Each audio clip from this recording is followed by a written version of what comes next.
అందరికీ నమస్కారం అండి. ఈరోజు మనం 1992వ సంవత్సరంలోని చందమామ కథల పుస్తకంలోని పెట్టమారి మగడు అనే కథ గురించి చెప్పుకుందాం. ఈ కథ రచించింది కమలిని గారు. రామదుర్గం అనే ఊళ్ళో కాంతమ్మ అనే ఇల్లాలకు పొరుగునే కాపురం ఉంటున్న తన ఆడపడుచు సీతమ్మతో తరచూ ఏదో తగాదా వస్తూ ఉండేది. కాంతమ్మ నోటికి జడిసి చుట్టుపక్కల వాళ్ళెవరూ వాళ్ళ గొడవల్లో కలగజేసుకోవడానికి ముందుకు వచ్చేవారు కాదు. కాంతమ్మ భర్త శరభలింగం ఇదంతా చూస్తూ కూడా ఏదీ పట్టనట్లుండేవాడు. ఒకరోజు సీతమ్మ పెంపుడు పిల్లి కాంతమ్మ ఇంట్లో జొరబడి గిన్నెలో ఉన్న పాలన్నీ తాగేసింది. కాంతమ్మ పిల్లిని సీతమ్మను కలిపి శాపనార్థాలు పెట్టడం ప్రారంభించింది. సీతమ్మ చాలా కోపంగా, కావలిస్తే నీకు 2 గిన్నెల పాలు ఇస్తాను, అంతేగాని నా పిల్లిని మాత్రం ఏమీ తిట్టవద్దు అని అన్నది. ఇందుకు కాంతమ్మ, ముందు నువ్వు ఆ పిల్లిని ఊరి చివర అడవిలో వదిలిపెట్టించకపోతే నేను ఊరుకునేది లేదు అన్నది. సీతమ్మ విసురుగా, అది జరిగే పని కాదు అన్నది. ఇలా తగువు ముదిరి ఇద్దరూ పెద్దగా ఒకరి మీద ఇంకొకరు కేకలు వేసుకోవడం మొదలుపెట్టారు. అప్పుడే పొలం వెళ్దామని బయలుదేరుతున్న శరభలింగం వాళ్ళ కేకలు విని, తెల్లవారిందనగానే ఏమిటి వెధవ గొడవ అని చెల్లెలు సీతమ్మనే మందలించబోయాడు.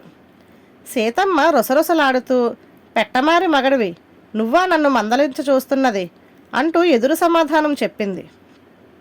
శరభలింగం బిత్తరపోయి మారు మాట్లాడకుండా పొలానికి వెళ్ళిపోయాడు. కాంతమ్మ రెచ్చిపోతూ, చెట్టంత అన్నగారిని పట్టుకొని పెట్టమారి అన్నావంటే నీకెంత పొగరున్నదో తెలుస్తూనే ఉన్నది.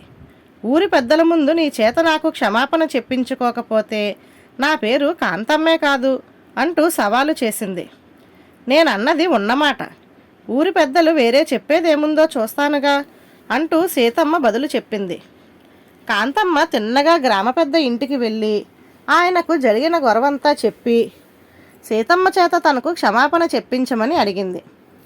చిన్నప్పటి నుంచి సీతమ్మను కాంతమ్మను ఎరుగున్న గ్రామ పెద్ద ఈ రాద్ధాంతమంతా చూసిన వాళ్ళు ఎవరైనా ఉన్నారా అని కాంతమ్మను అడిగాడు. లేకేం, మా తమ్ముడు కనకరాజు, నా చెల్లెలు మొగుడు అమ్మిరాజు అక్కడే ఉన్నారు అన్నది కాంతమ్మ. గ్రామ పెద్ద వాళ్ళిద్దరినీ పిలుచుకు రమ్మని కాంతమ్మకు చెప్పి నౌకరుతో సీతమ్మకు కబురు పెట్టాడు. అందరూ వచ్చాక గ్రామ పెద్ద ముందుగా కాంతమ్మ తమ్ముడు కనకరాజును, సీతమ్మ మీ బావ శరభలింగాన్ని పెట్టమారి మగడని అనడం నువ్వు విన్నావా అని అడిగాడు. ఆ మాట ముమ్మారుగా అన్నది. మా బావ దృఢమైన మనిషి. మొన్న ఎవడో దొంగ పెరటిగోడ దూకి దొడ్లో ప్రవేశిస్తే వాడిని 2 చేతులతో ఎత్తి వీధిలోకి గిరవాటు వేశాడు. పోనీ మెతక మనిషి అనుకుందామన్నా ఇచ్చిన బాకీలు వసూలు చేసేటప్పుడు బాకీదారులతో చాలా కరుకుగా ఉంటూ వాళ్ళని ఎలా అదరగొడుతూ ఉంటాడో ఊళ్ళో అందరికీ తెలిసిన సంగతే. ఇవన్నీ పెట్టమారి లక్షణాలా అని కనకరాజు ఎదురు ప్రశ్న వేశాడు. గ్రామ పెద్ద నవ్వి అమ్మిరాజును నువ్వేమంటావని అడిగాడు. మా తోడల్లుడు పొలాల్లో పాలేళ్ల మీద పెత్తనం చేస్తూ పనిచేయడం చూసిన వాళ్ళెవరైనా ఆయన్ని ఇలా చులకన చేయడానికి సాహసించరు అన్నాడు అమ్మిరాజు. అంతా విని గ్రామ పెద్ద సీతమ్మతో, వీళ్ళంతా చెప్పింది విన్నావు కదా, అన్నగారని ఏమాత్రం సంశయించకుండా శరభలింగాన్ని అలా చిన్నబుచ్చేలాగా మాట్లాడడం బాగున్నదా అన్నాడు.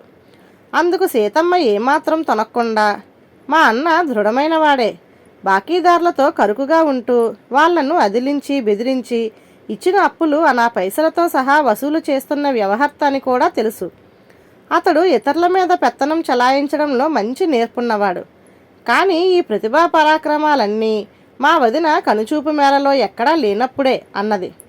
గ్రామ పెద్ద ఈ తగు ఎలా తీరుస్తాడో చూద్దామని ఆ పక్కనే నిలబడి అంతా గమనిస్తున్న గ్రామ నౌకర్లిద్దరూ సీతమ్మ అన్న మాటలకు పెద్దగా నవ్వుతుంటే గ్రామ పెద్ద కూడా ఒకసారి నవ్వి, పెట్టమారి మగడు అన్న మాటకు ఇంత అర్థం ఉన్నదని నాకిప్పుడే తెలిసింది అన్నాడు.